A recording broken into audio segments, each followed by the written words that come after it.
Smoothies can be a tasty way to get your fruits and veggies on the go. But beware of store-bought or fast food smoothies. They can have more calories, sugar, and fat than some greasy breakfast sandwiches. So make sure to read the nutrition labels. If you're making your own, be sure to include enough protein and nutrients so the smoothie keeps you full, and not so much sugar and fat that you end up tanking your nutrition plan. Here's an easy smoothie recipe that's also good for you. Add a whole banana, 2 tablespoons of peanut butter, 2 tablespoons of cocoa powder, 8 ounces of Greek yogurt, and half a cup of ice.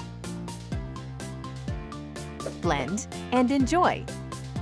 This delicious combination clocks in at only 200 calories. Click on an option to continue. And if you have any health questions, make sure to reach out to your local HCA facilities for more information.